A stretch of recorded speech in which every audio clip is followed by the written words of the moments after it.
This is Ashley Kelsch, and you are listening to Life Coaching for Modern Renegades, episode number 36. Welcome to Modern Renegades Podcast. This is a life coaching podcast for the person who wants to learn how to lose themselves in the moment, not life circumstances. Each week, we will explore mental and spiritual practices that will inspire you to ask, seek, and heal. They are for the modern renegade. They are for you. Renegades. Oh, y'all, how are you? You know, since the pandemic hit, you have heard me literally processing my brain on my podcast. I have shared with you each week where I've been emotionally throughout all of it. Now, some life coaches, and praise tiny baby Jesus for this, have been able to maintain a mindset of, I've got you. I will see you through this, and we are going to be great. I've needed those voices of encouragement, truly, because my brain, its thinking and emotional software doesn't operate the same way. Now, I'm not saying one is more right or wrong than the other. I'm just stating for the record, I've been airing my emotions in real time, in my experience and my ride in real time. And I'm really glad that I have, because I know that I'm not alone in a lot of these emotional experiences along the way. And many of you have reached out saying that you too have had anger and anxiety. And when I delivered an episode on manifestation and feeling good, I mean, y'all went crazy. Optimism became a word that we all adopted. And the reason that I'm bringing this up is because I want us to stop for just a minute and look back, take a beat, and let's just see how far we have come emotionally in the last 6 months. I think I speak for a lot of us when I say we have evolved, renegades. We truly have. This week, I heard someone say they want things to go back to normal. And I was like, whoa, hey, no fucking way, not me. My brain and body have finally regulated and reached a place of homeostasis, if you will. I've normalized. My brain's no longer seizing up every 5 minutes. I can breathe. I can work. I've processed wave after wave of emotion, painful, messy, scary emotions, and I'm here, feeling grateful for the experience and the person I've become, what I've learned about the world and myself, what I'm capable of. This is something I think we can each take time to recognize and give ourselves a high five for. When you're worrying about this fall and what's to come and homeschooling and your relationships, I really want you to remind yourself you are prepared. You're flexible. Changing is a skill you are mastering. We are in this. We are doing it. And look how much we have done. So like whether or not you see it and all the work, and maybe you're still buried in it, I want you to know you're making progress. We're all moving forward. Unfortunately, our brains just aren't designed to see all the good that we're doing, to give us props, compliment our efforts.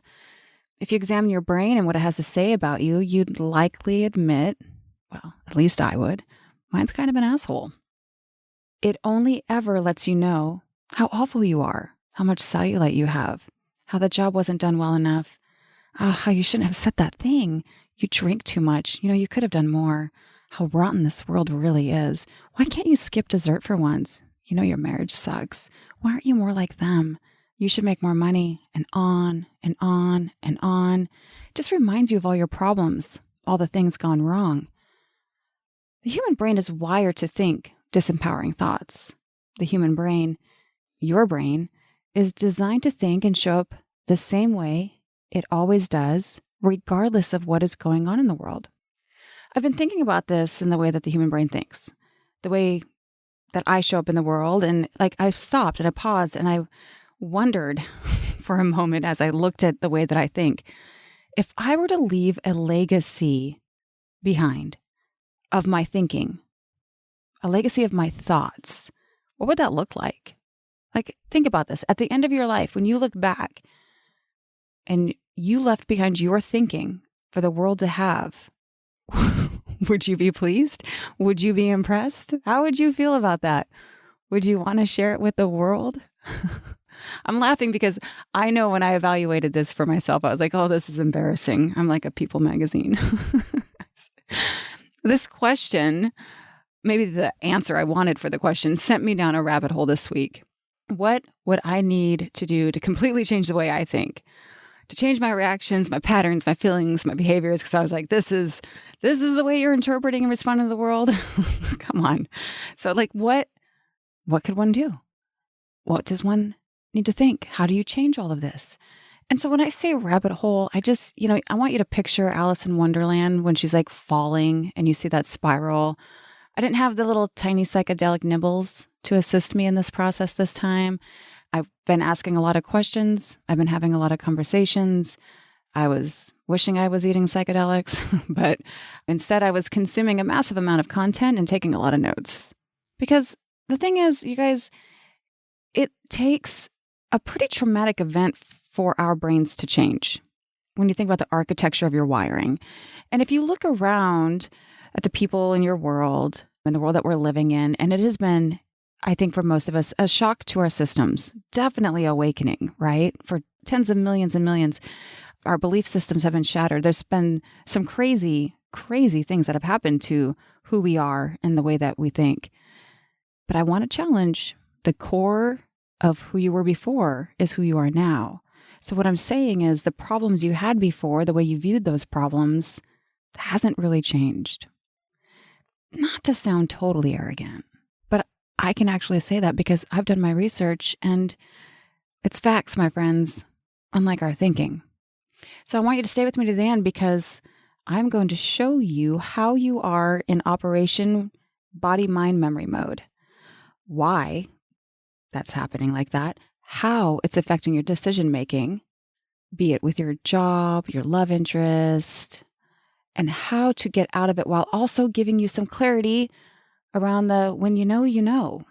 This is another amazing Renegade's Guide to Survival, my friends. All right, so let's party. Okay, first things first, brains.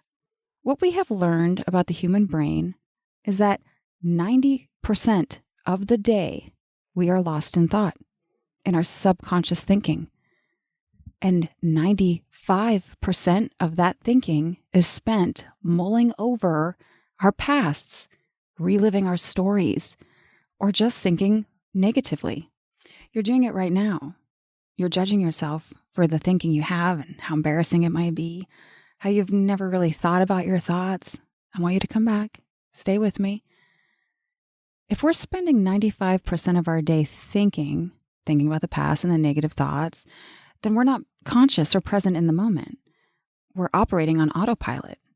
You want to know what's really fucked up about autopilot? That was predetermined by the time you were 7 years old. Yes, this habitual way of being. It turns out that our brains are in what is called a theta state, meaning hypnotic state, and it absorbs the people and the environment around you to form your beliefs and behavior. And there is literally no way around it. You are your parents and their parents, and the way they responded to your family members or their boss or your siblings and to you, this is how you respond. So think of your brain like an operating system. In the first 7 years of life, your brain is in this theta mode, the hypnotic state, just absorbing everything around. It's downloading software, thoughts, ideas, feelings, programming who and how you show up in this world. Your brain memorized these feelings that you commonly experience, be it good or bad, stored them as familiar in your basal ganglia, which I just like to say the words. So basal ganglia, little mass in your brain. And it just rinses and repeats and runs this software because it's familiar. And it knows that you're used to this. And so it wants you to continue to experience it. Your brain downloaded the feelings that came with the thinking, and the thoughts that you kept thinking became the beliefs. Your body and mind run off the memory of this software. You keep thinking and feeling the same way, showing up in the world. And though the circumstances, the people and the places and the things, they change, your thinking and feelings about those things don't change. We are creatures, literally, of habit. Obviously, as you get older, your brain enters a state of consciousness, but the software is downloaded. And so you are forming your opinions from this predetermined state of mind. Now, the final lesson about your brain that I'm teaching you today is this. Our brains don't want to be conscious and instead efficient, which is why it downloads anything that you repeat so it can save energy, which is totally cool. But not really, because this means we're not paying attention. We are, again, lost in thought 95% of the day, running off a software program, just cruising along. But here's the kick in the dick. 95% of that thinking is spent negatively feeling in the past. We only spend 5% of our life thinking consciously, with and on purpose. 5%. Do you know what this means? We have a shared universal problem, renegades. Not the pandemic. No. Our shared problem, this universal problem, is our thinking. Which personally, I'm really embracing the idea that we're in this struggle together. I was kind of relieved to know that this is just the way the brain works, just the way all of them are. Kind of makes me think we got a little bit of our work cut out for us. If you think about the way the human brain is programmed, it's really no wonder we feel at war with ourselves sometimes. I don't mean just the negative thinking and the negative byproduct that offers in life, but when you find yourself making the decisions and they don't feel right to you, and then you do them anyway. I don't think it's a coincidence that we see such a high rate of divorce or career change, college dropouts, what have you. When I look back at my 20s, I was literally doing what I thought I was supposed to do. By the time I was in my early 30s and twice divorced, wondering what was wrong with me, I figured out shortly after, I didn't actually ever want to do those things. I don't even know if I believed in marriage or if I do, but there was so much shame from that cognitive dissonance of battling my pre-programming combined with poor coping mechanisms from, yes, you guessed it, pre-programming. And that just led me down a path of destruction, which is super rad for all of us now that I'm 40, because I can guide all of the modern renegades home and save y'all some time and heartache. So here's what your work is for this week. And this is just part one, because I do have some good news in a second, I promise. I want you to start watching your thoughts just in one area. I practiced it with relationships when I started doing thought work a couple years ago. But you can do this with body, money, work, parents, it doesn't matter. Just start to see your thinking, how it makes you feel and behave, and the results that you continue to get. I want you to be brutally honest with yourself. Each day, drain your brain of all the thoughts. As I say every time, put them on paper. And if you can't just pick one area, dump all the thoughts out and then go back in a week after and just kind of go through and see and reread. You'll pick up on a theme. And then ask yourself, where else am I showing up in life like this? When did this thinking start? Why do I think this way? Does this thinking serve me? Can I change it? How? What would I rather think about? What would I need to know to change my thinking? What's the feeling I get? How long have I felt this way? If I could change the way I felt, would I? What's stopping me from feeling this new feeling? Believe me when I tell you that addressing this micro topic in your life and this thinking, it will have a macro effect. The objective of this work is to identify your limited beliefs and programs that are disempowering to you.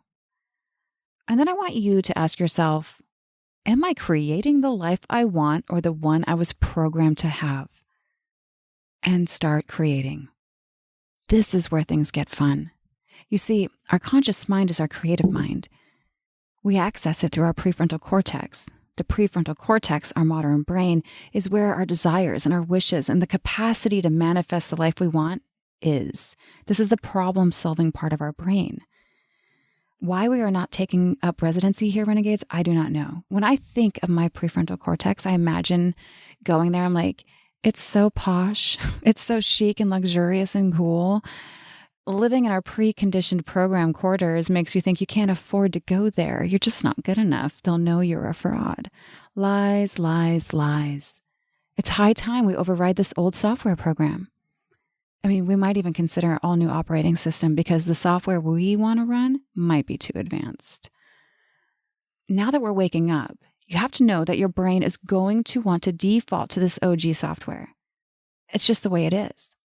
One of the 3 ways to change and update the software, to change your way of thinking, is to create new neural pathways, aka neuroplasticity, which is by repetition. You have to repeat new thoughts and behaviors over and over again. You have to practice thinking and believing in a new way. The fake it till you make it, this is what we're doing. Another way is listening to theta music or doing hypnosis. So now that I've got you all thinking you're totally unoriginal and wondering if you've ever made a decision for yourself and questioning your identity, I would now like to inform you on a super fucking cool thing that happens when your essential self, your real you, not the social self we've been discussing, says, hey, do this, go here. This is for you. These are the decisions that you've made that seemed maybe kind of crazy and out of nowhere at the time, but you went with it. And this thinking and this decision making is called the urge to merge. So first of all, the name. I mean, obviously, how could I not share something like the urge to merge? Second, it's so juicy. Let me just tell you, this is from Martha Beck, who I've been talking about recently. She says, there is a response that the essential self may create when it wants you to move closer to your North Star, aka home. It's an intense, almost chemical reaction that comes out of nowhere and makes some person, place, or thing so attractive to you that for a while you can't think about much else. I think of the urge to merge as a physiological opposite of the fight or flight reaction. It creates a whole array of physical conditions that aren't under our conscious control. For example, when you're looking at something you find interesting and appealing, your pupils will dilate, as though your eyes are trying to take in more of what you're seeing. Your pulse rate may quicken, but instead of panic, you feel a flood of euphoria and desire. I'm sure you already know how your body responds to flat-out lust, which is one of the strongest manifestations of the urge to merge. The urge to merge may indeed be the initial impulse that draws, say, two lovers together, but it isn't the same as a real relationship. It burns bright and very hot, but it doesn't last. It will pull you towards someone who can help you get on your true path, then disappear, leaving you to do the much less intoxicating work of long-term human interaction. It may also be directed at people you've barely met who would be totally unsuitable as romantic partners. This isn't just romantic, lusty, chemical romance feelings drawing you to a potential person or interest. The urge to merge can happen when you meet someone who maybe has a job that you find fascinating or has a long hidden desire that you've wanted to pursue. Are you feeling me on this, you guys? It could be you suddenly obsessed with a new hobby or activity. It's your essential self saying, hey, this, more of it, please. So finally, she says, you're more likely to experience these sensations when you're at a changing point, crisis, loss, transformation, and growth. Can you say pandemic 2020?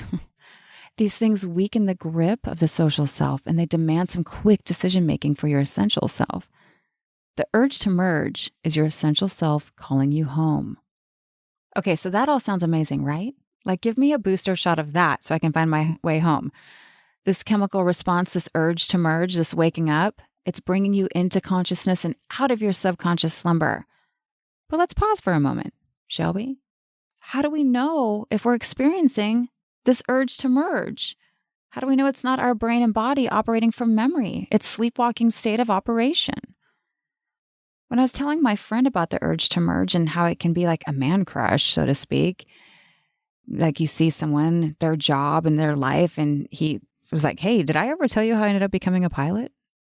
So he tells me this story. He was like 10 years old, maybe 11. He was riding his bike out by a field when he saw a small plane land. And he was really intrigued. And so he rode his bike over to the plane. And when he got there, there was a blanket out and this man and woman, and he made it clear this woman was beautiful, and they were having a picnic. The woman saw him and got up, and she started talking to him. And then the man came up, and my friend asked the pilot if they would take him in the plane for a ride. The pilot at first was hesitant, but the woman talked him into it. It was only a 2-seater plane, so my friend ends up sitting on the lap of the woman while the pilot takes them up. And he said that he flew them like he was doing all sorts of tricks, like flying super high, then diving low. I mean, can you imagine? My friend was losing his mind. afterwards, the pilot asked him if he was serious about wanting to fly planes. And he said, yes, sir. And that man got his number. And that man called him the following weekend. And he took him under his wing, as they say, signed him up for flying clubs. And I believe it was several years of a relationship where this guy was his mentor. And my friend saw him and the life he had and all of the things. Like, if you really just picture all of that, a lot of it was like, he sees this plane land. He goes up on his bike. There's this beautiful woman. Then he's flying high. Like, when I say, like, his mind was chemically exploding. And he knew, this is what I want. You guys, he's a fucking pilot now. That is the urge to merge. To get to know your essential self, you want to spend some time exploring when you've had these experiences, these moments of complete passion, desire to pursue a hobby, a relationship, a goal, and ask yourself, what qualities about my personality stand out? What characteristics do I notice about myself in those moments? In what ways was I thinking differently? How did I feel? What was my energy level like? What was I doing? How was I unstoppable? Get familiar and intimate with you when you had this urge to merge. There's no mistaken passion, renegades. When you experience it, you know it, right? So like Joe Dispenza says, when you're living in survival, you're trying to control or force an outcome, a result. That's just what our ego does. When living in an elevated emotion of creation, you feel so lifted, you would never try to analyze how or when a chosen destiny would arrive. You trust it would happen because you already experienced it in the mind, body, thought, and feeling. You know that because you feel connected to something greater. Take time to see the legacy of your thinking. Examine those thoughts. When you are conscious and present in the now, you're not lost in your thought or that experience of the world around you. You just have to inquire, seek, and reveal, my friends. This is how we know the difference. This is how we wake up. All right, until next week, love you. Renegades, thank you for tuning in this week. If you're enjoying this podcast, please let me know. Head on over to Apple Podcasts and show it with a 5-star rating and review. You can also head on over to my website, ashleymkelsch.com, to sign up for my newsletter. Leave your questions or comments and just connect with me directly. I look forward to hearing from you.